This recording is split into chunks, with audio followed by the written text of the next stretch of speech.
of construction and real estate, construction activities in the economy. In fact, construction is beginning to play a more significant part in the GDP of Nigeria.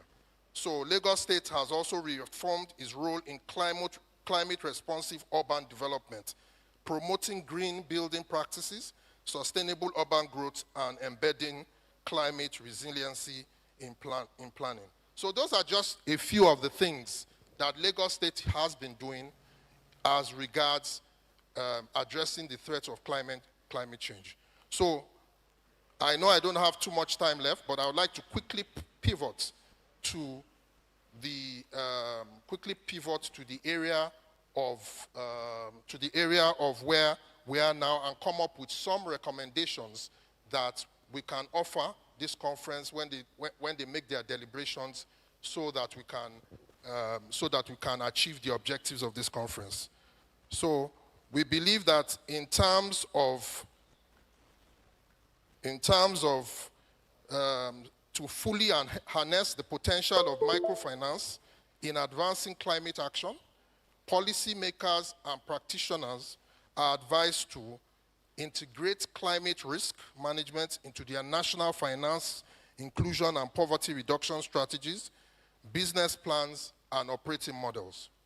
Support the innovation and scaling of green microfinance products by providing concessional funding and technical assistance.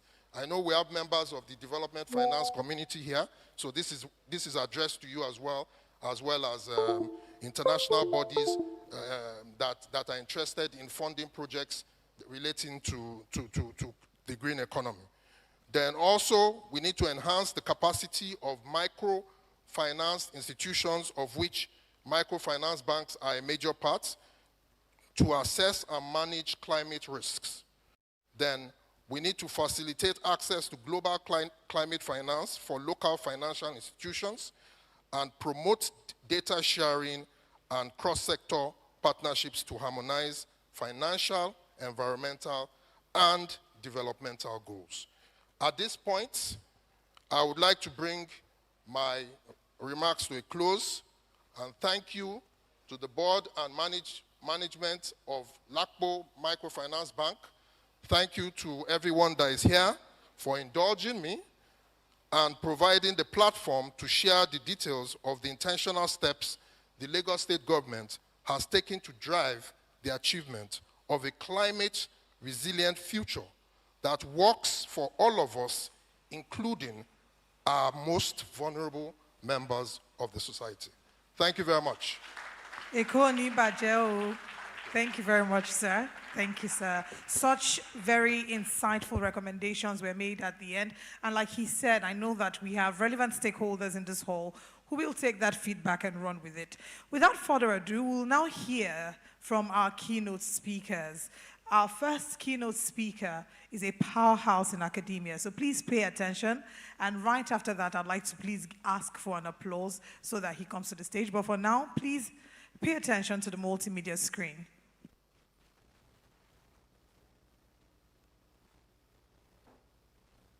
Professor Franklin Nemeka Ungu is an economist, chartered risk manager, and professor of strategic management and governance at Lagos Business School LBS Pan-African University, where he directs the public sector initiative.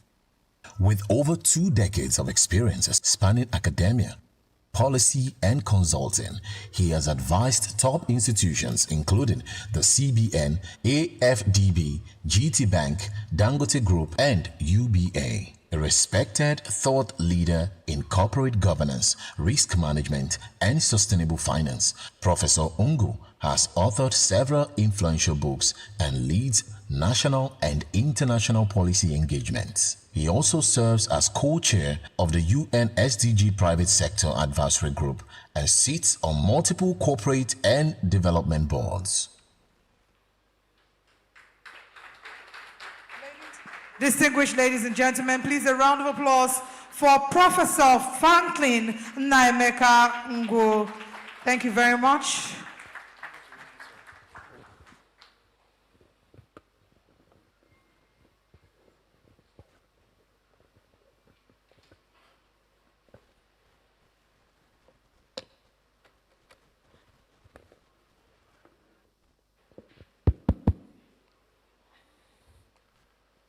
Good morning, everyone. Good morning, everyone. I hope we are happy to be here. For me, I'm very, very happy because it's about sustainability, it's about finance, it's about climate, it's also about LAPO Microfinance. Let me say that I've been a fan of what LAPO is doing for many years. There was a time they took me to Benin, and I was with the, it's not the bank, but the one that do other work. I've forgotten the name now.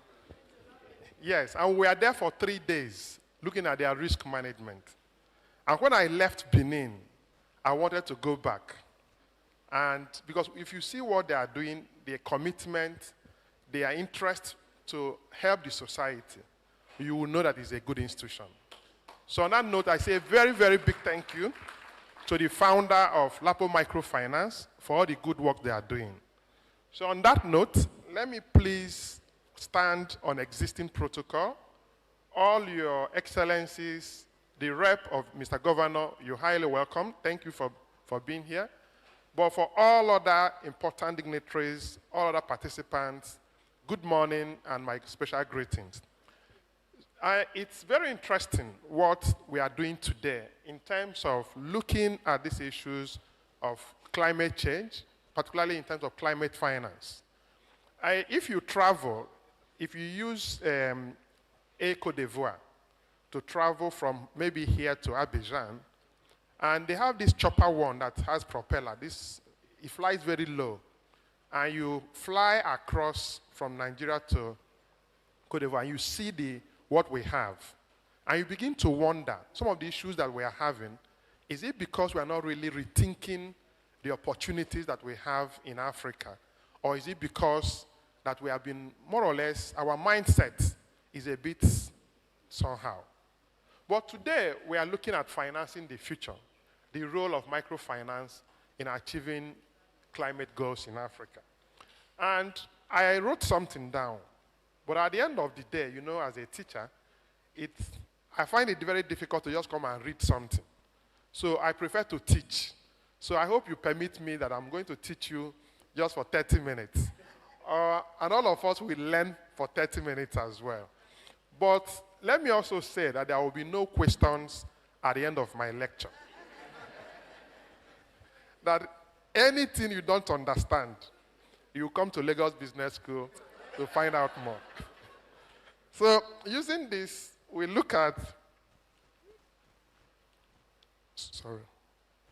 So let me start my story with this interesting lady, Maria, in Borno State, who treks over 2, 3, 4 hours to get water, to cook, to water her farm, and to feed her family.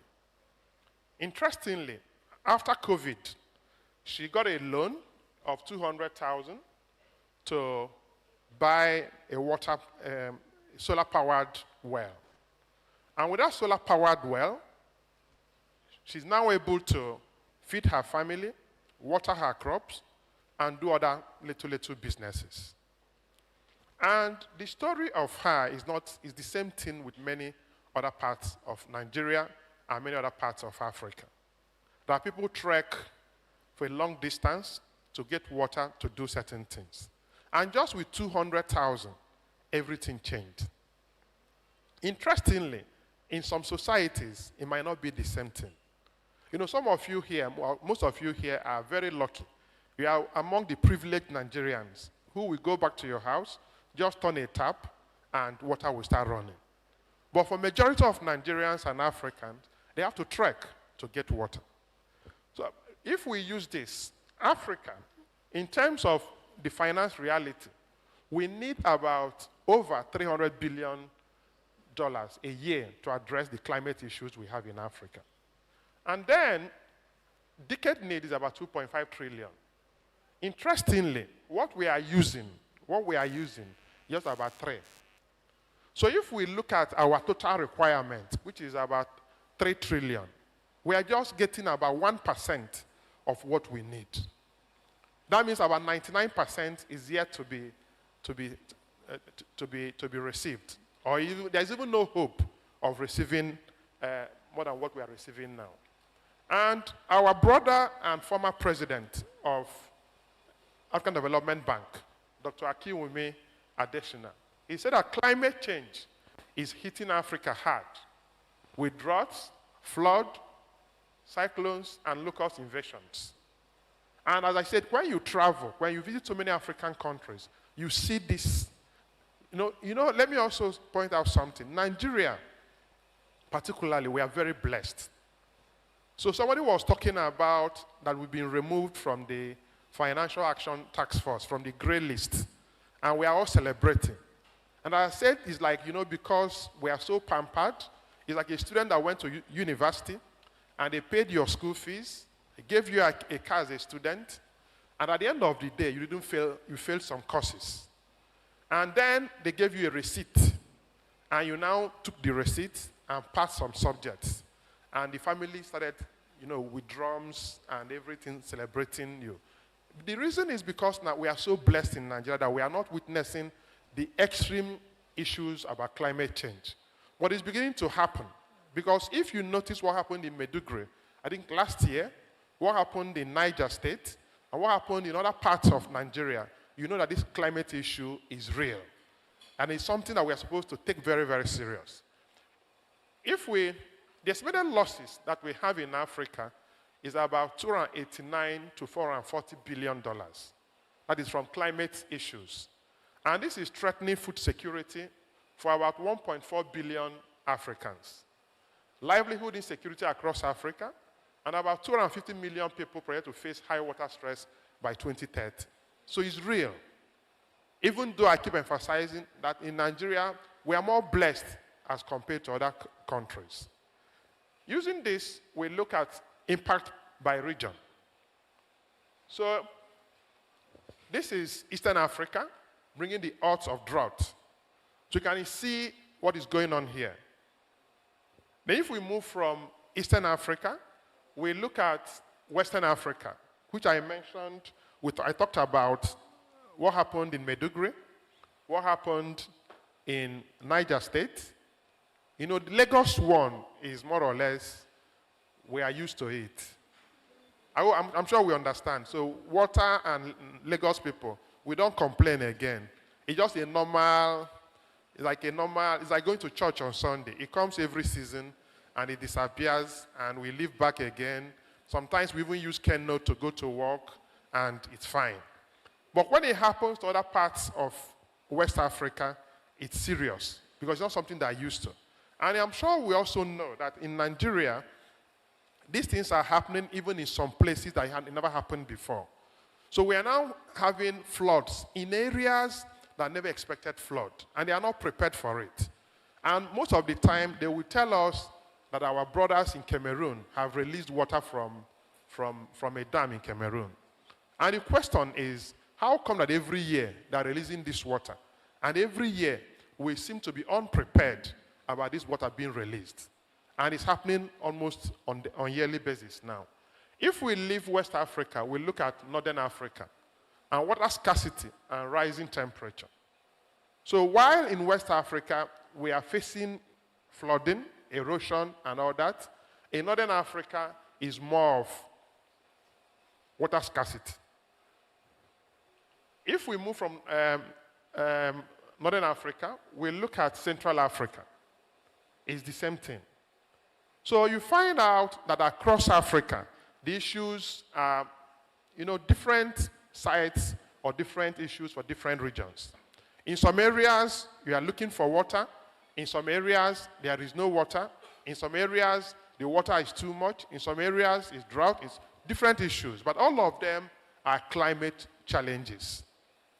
The question is, what do we do about this? Then when climate impacts hit home, this is what you see, flooding everywhere. And so this is Borno State, I said earlier on. And then what should microfinance do? Microfinance actually, they are already doing it. They can turn vulnerability into what we call resilience. Because I also, in Lagos Business School, I was in charge of the Sustainability Center for about 3-4 years.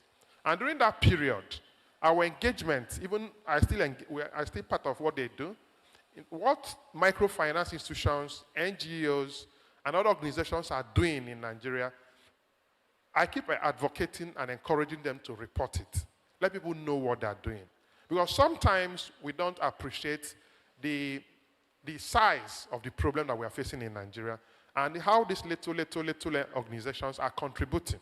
What is then required is how do we engineer proper partnership, proper cooperation, just as what we are doing today, so that we understand the enormity of the problems and see how we can properly partner to address the challenges. So if we use this, the same our brother, former president, Akinwumi Adesina, said that Africa worsening drought called for urgent climate finance and support. So microfinance and other institutions are already addressing the issue through agriculture, supporting the small farm holder, water, energy. A bit of digression. So an NGO in Ghana helped a community to get water, but they cited the water very close to the community. So when they did an evaluation, the communities, the youths, said that they are not very happy with where they cited the borehole. And we asked them why. They said that since this borehole was cited, that marriages have gone down in that community, interaction gone down, relationship gone down. So what it means is that sometimes, even when we are trying to intervene, it's good to do proper engagement with the society to properly understand what they need. So using this, we look at understanding climate finance. What does it really mean? Climate finance is more or less funding to reduce and adapt to effects of climate change. And key areas include mitigation and what? Adaptation. In Africa, as I'm going to show shortly, about 60% of what we need mitigation. The remaining percent is adaptation. But the main area and focus that we're supposed to be looking at is how do we mitigate climate challenges and climate risk? So what does climate change look like? So one is green agricultural loan, climate adaptation credit, livelihood diversification, renewable energy loans, and all that. If I go further, we now look at mitigation and funding includes one, clean technologies, renewable energy, forest restoration, and carbon sinks. How can we, with institutions like LAPO, coordinate and synergize with other microfinance institutions, NGOs, to be able to increase the size of the loan that they give out? Because at the end of the day, there is an agency in Bangladesh, not Remi Bank, but what they did is to start supporting women. And from supporting women to go into agriculture with loan, they're now supporting them to go into education, to go into health, and it becomes a total package for the society and for the family. And you know that once women are empowered, the society becomes empowered. Using this, we look at flood-proof roads, climate-smart schools, resilient infrastructure, safe learning environments. All these areas, we can spend 15 minutes, 20 minutes, 1 hour discussing these different issues. But I believe that all of you here, for you to come for this conference, they say that you are an expert or near an expert, so you understand the issues very, very well. So, but the question that we are focusing today is on how do we get sustainable finance for these areas. And I keep emphasizing that it cannot be done by one institution. It has to be done through collaboration. We are happy that CBN is here. We are happy that the government is here. We are happy that also the other microfinance institutions are here. And interestingly as well, Lagos Business School is here. So we'll be there to help to support, to engage, to ensure that at the end of the day, we have a better outcome with regards to addressing these climate issues for Nigeria and for Africa. Let me also emphasize that nobody will do it for us. If we are waiting for maybe World Bank or somebody in Netherlands or somebody in Finland or any place to come and do it, we are making a mistake. We have to start. If, for instance, as my brother, rep of the governor said, that the Dutch people decide to come and support what we are doing, then that's good. But we cannot wait for people to come and help us to start addressing these issues. Using this, we look at mitigation and adaptation. As I said earlier on, in terms of mitigation, is about 60-something% of what we need. Transport, about, would I say, about 58%. Energy, about 24%. Industry, about 7%. In terms of adaptation, in terms of the needs, agriculture, you can see about 10%, water, about 17%, infrastructure and building, about 12%, and disaster preparedness, about 25%. So the question I keep emphasizing is how do we come together and rethink some of these things and say, X, Y, Z, 1, 2, 3, you focus on this area, this one focus on this area, this one focus on this area to achieve a better outcome. In terms of African climate goals, the key areas remain adaptive capacity and risk management, low emission and climate resilient development, resource mobilization and technology access, inclusion, cooperation, and ownership. From these African areas, we now look at where Nigeria is. Our focus in Nigeria is, one, to reduce GHG emissions by 32% by 2035, expand renewable energy to 52% of electricity generation by 2025, strengthen climate adaptation across agriculture, water, health, infrastructure, and ecosystem, and then empower women, youth, and MSME with green finance, education, and just transition participation. So these are areas that Nigeria has agreed to focus on for now. It doesn't mean that we have covered all the areas, but at least let's focus on this and now use it to scale up to other areas that we believe are required and necessary for us to be able to address the climate change. If we use this, it's a microfinance is an essential catalyst of climate resilience, but it remains a mystery for most. And this is for climate investment funds. So let me read it again. It says microfinance is an essential catalyst of climate resilience, but it remains a mystery for most. I'm sure that if you understand what microfinance institutions do across the world, in Africa and in Nigeria, this will resonate with you. In the sense that the people that they cater for are the ones that are most affected by climate issues. It then means that if they cater for those that are most affected for climate issues, they remain a fulcrum for resolving or solving most of the climate challenges that we are facing in Nigeria and Africa. So let me point out some of the areas that we think that what microfinance can do. So one is last mile reach to climate vulnerable populations.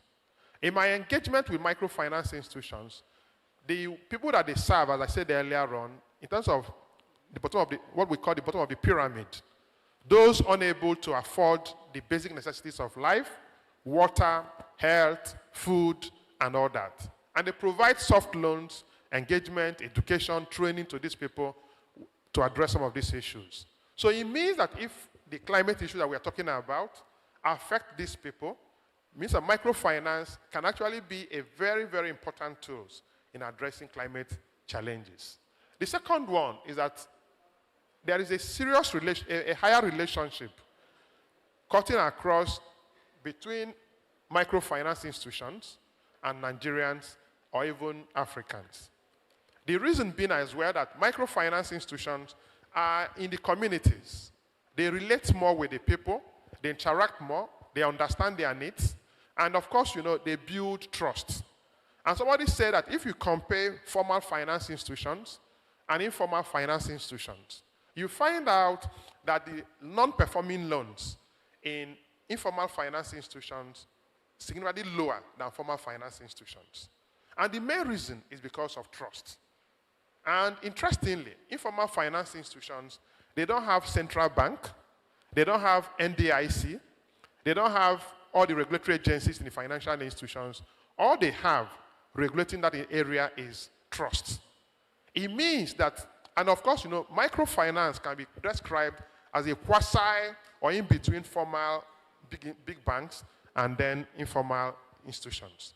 That trust that we have in informal finance, given the way microfinance functions, they have that relationship and trust. So it means that if we want to address these issues of climate issues, and it has to be done by us and by the people at the bottom of the pyramid, microfinance stands a very big role to address it. And of course, again, financial inclusion and climate action.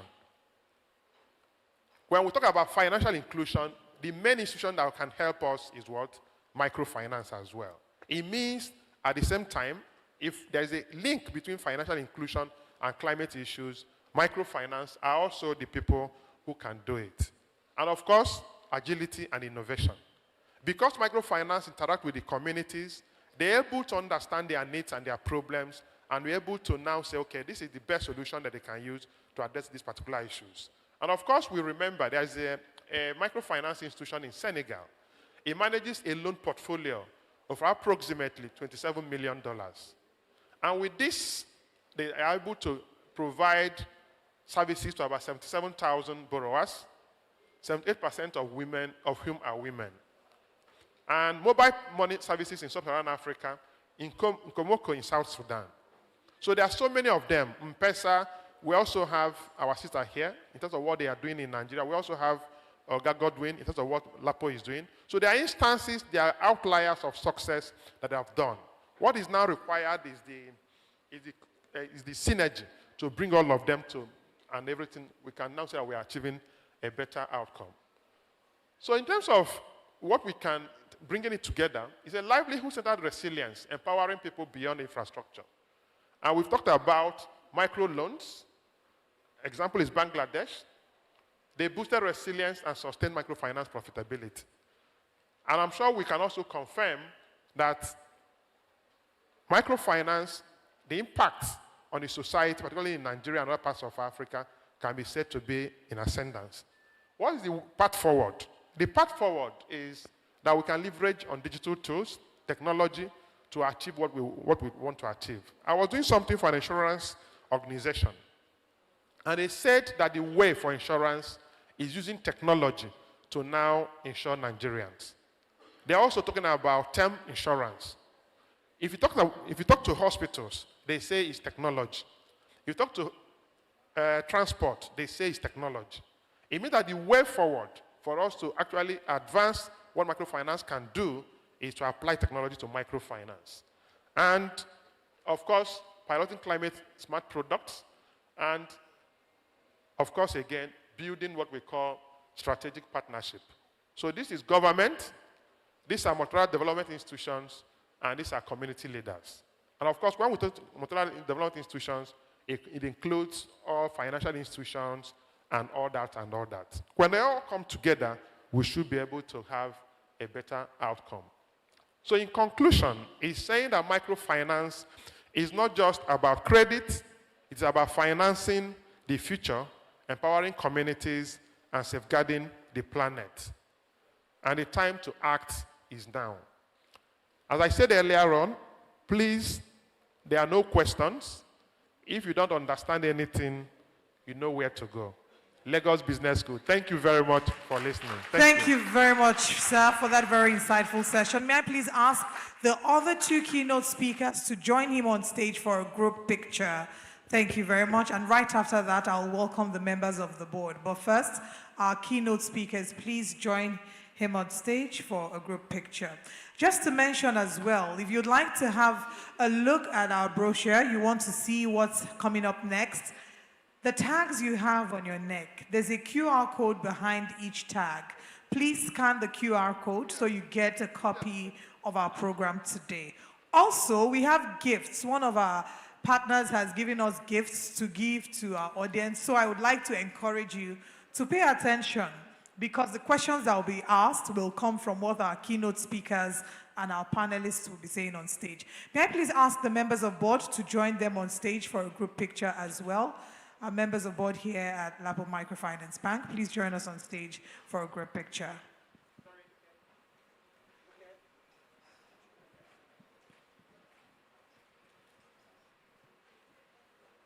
And to say to our audience, as you take pictures, please tag us on social media. On Instagram, we are at lapo.microfinance.bank.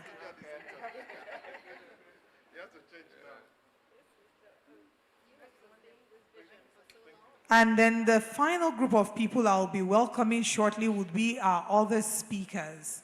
Our speakers, the representatives of the organizations, CBN, the Lagos State Governor. Please be on standby to join us next for a bigger group picture, as well as the members of panel.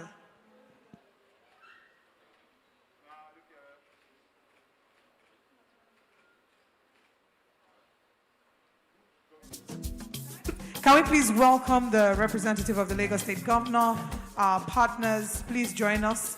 The group picture is getting bigger. Please join us on stage. Thank you. Our special guest, thank you very much for joining us.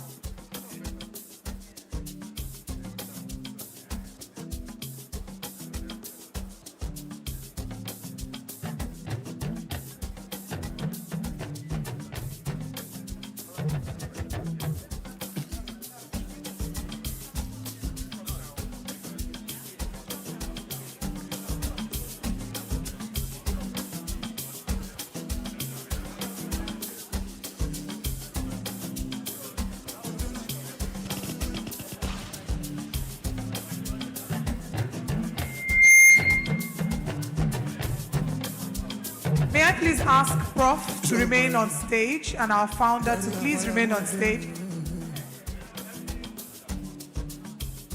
I'm in the mood to talk to you, waiting the worry you, now me and you. Today not today, where you gonna know me, yeah. Come on, Nibulo Tunda, Jose perfume, Kalona Finda. Cash kini ye carry no fila. Just move slowly, te bukajo goloba. Amale, Nibulo Tunda, Jose perfume, Kalona Finda. Cash kini ye carry no fila. We the cruise ninu, Patrick Ajo Magbadu. Amajaye, Amajaye.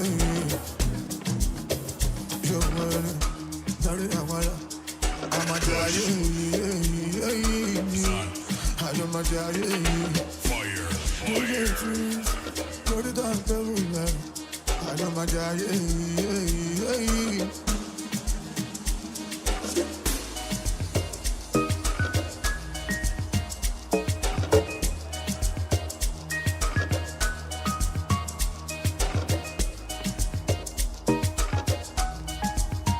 Thank you very much.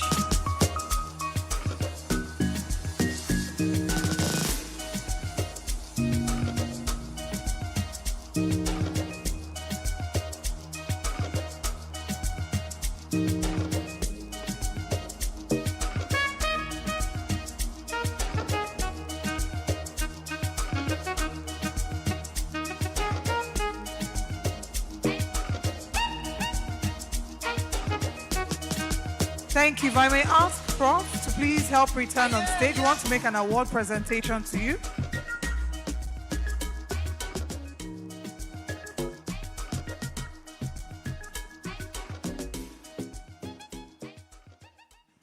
Well, I will say something.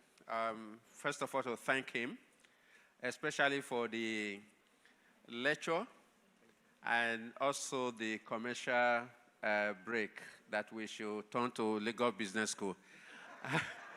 Thank you. Thank you so much, Prof. We appreciate you. Yeah. Yes.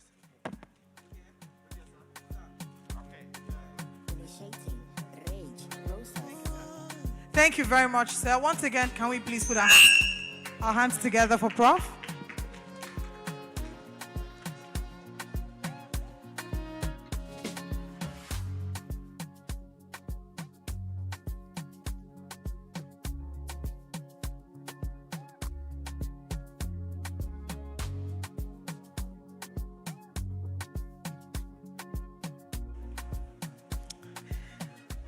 So I'd like to please ask that you place your attention on the multimedia screen. We have a short video, really short video to play that details what we're doing and what we've done here at Lapo Microfinance Bank. And right after that, our next keynote speaker will be joining us on stage.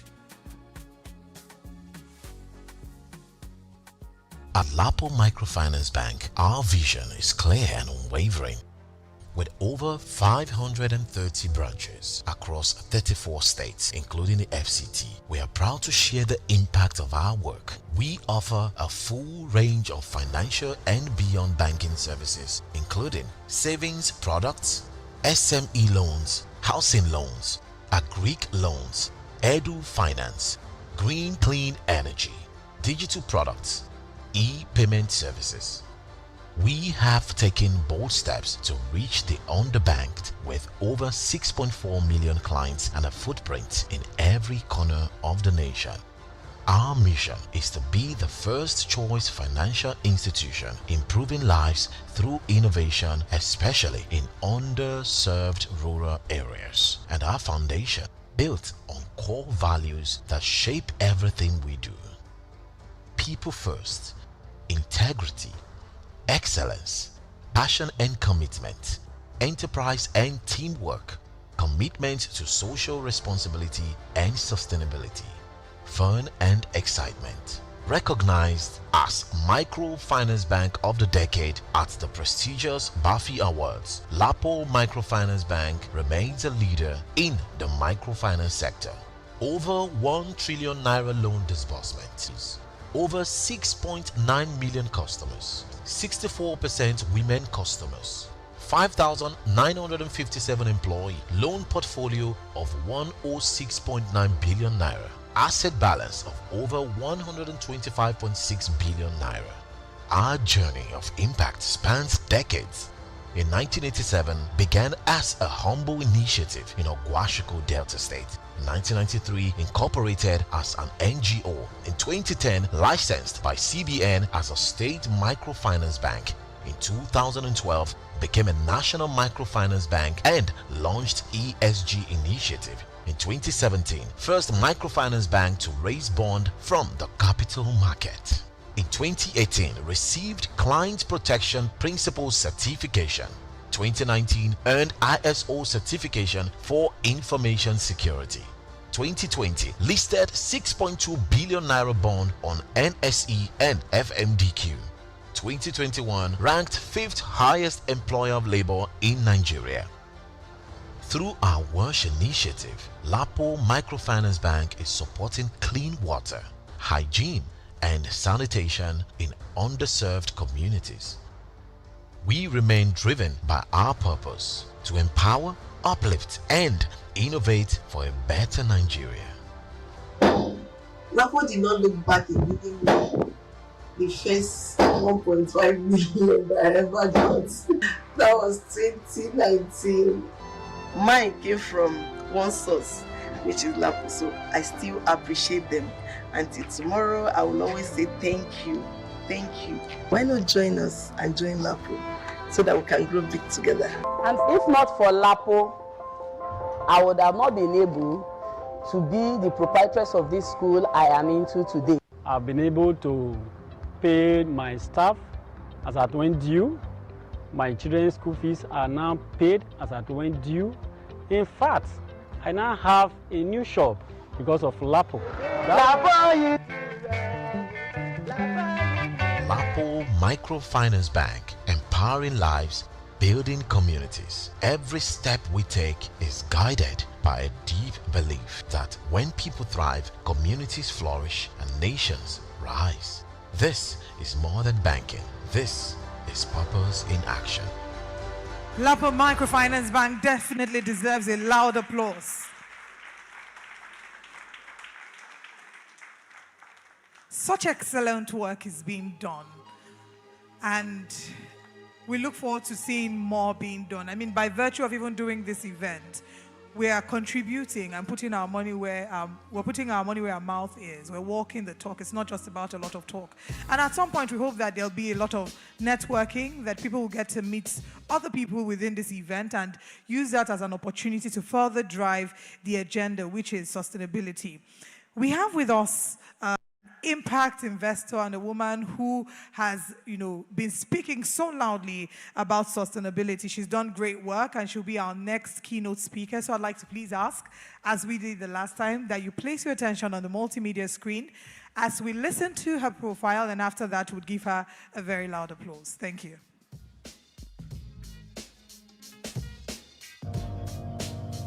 Ndidi Okonkwo Umuneli is a globally recognized social innovator and development leader with over 25 years of experience driving impact across Africa.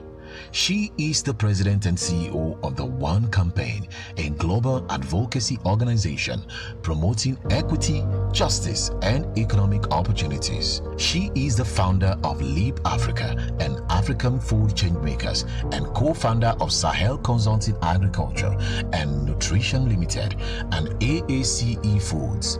Ndidi serves on several global boards, including the Rockefeller Foundation, Channel Foundation, and Stanbic IBTC Group.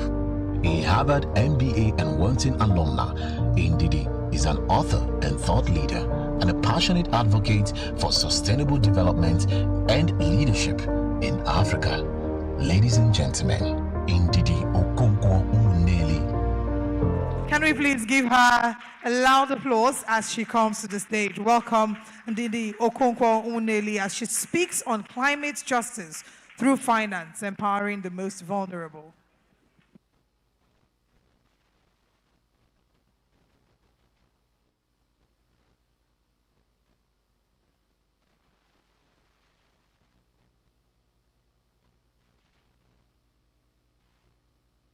Hello. Thank you so much. Okay.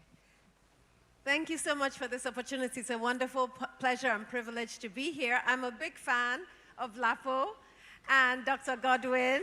I have known him for about 25 years.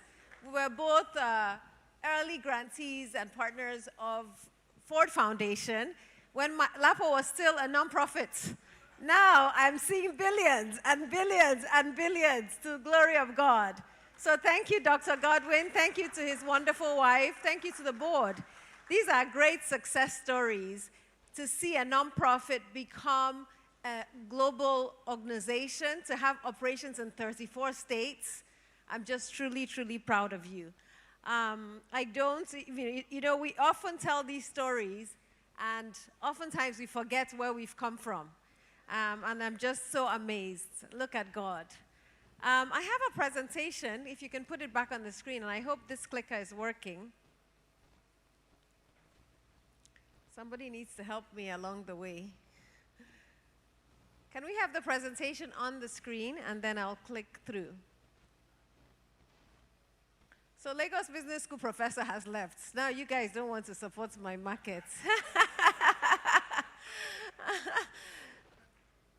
Well, I'll just get started because time is of the essence. I'm the president and CEO of the One Campaign, and those who don't know the One Campaign, we're a global advocacy organization that was started 21 years ago by Bono, Bobby Shriver, and Jamie Drummond. And what we do is fight for the investments to ensure healthier lives and economic opportunity in Africa. So climate is cross-cutting for us.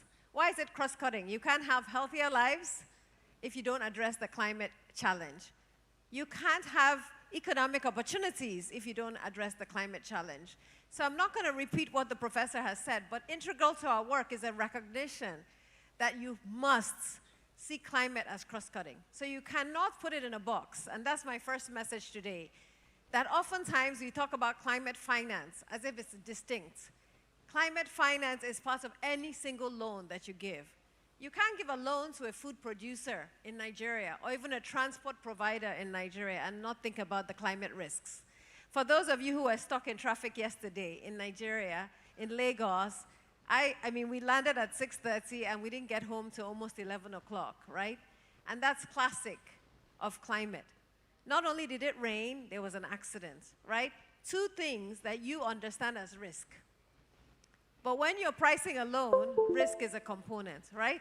And you have to price climate risk for every loan that you give in this context. Because 13 of the most affected countries in the world that are affected by climate change are on the continent of Africa. So it's not something that's far away, it's something that's key to our work. We have a great presentation. There's a PDF, is Dorcas here who has a copy, or do you need me to send you the copy? Where is the team? Is Dorcas here? Do you have it? Okay. Okay.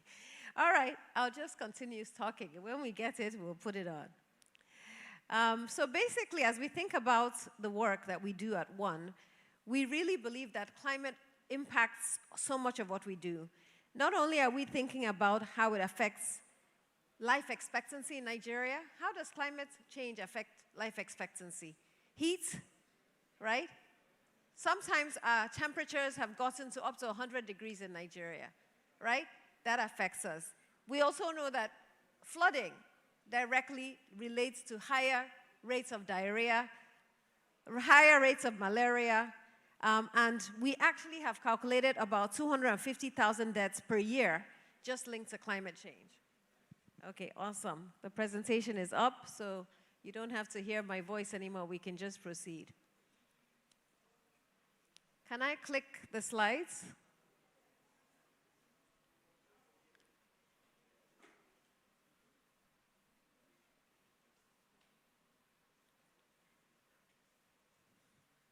Apologies.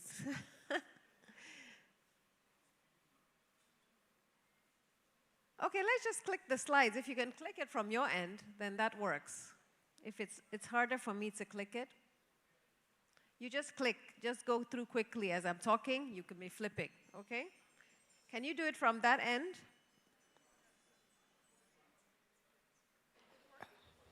Let's just keep flipping. We don't have time to show the video. We'll show the video at the end. So the next slide, please.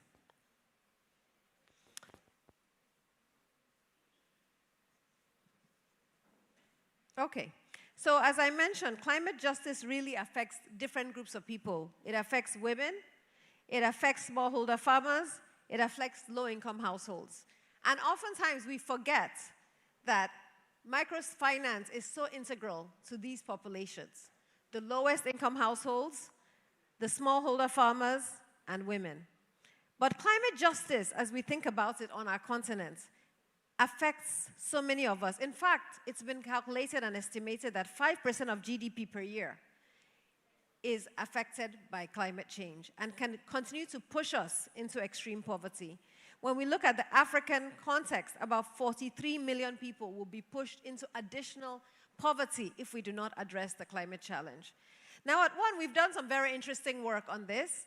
One was called the Climate Finance Files, and the Climate Finance Files actually showed how much discrepancy there is between what people say they're going to invest in climate and what they actually do. I'm not going to call out some of the states in Nigeria that are making very large pronouncements. I'll focus on other parts of the world. With Climate Finance Files, we looked at all the commitments countries had made, and we followed the money. Where did the money end up? First of all, only about 5% of the money ended up where it said it was going. The most of the money ended up in other places. A hotel in Spain, an ice cream bar in Italy, and even a coal mine in another country. So I challenge us with the point that we need more data to hold people accountable, because when we come on stage and say we're spending billions and billions and billions, where does the money end up? So that's a very important role that we have to play as civil society. The second report we released was called Climate Finance Hypocrisy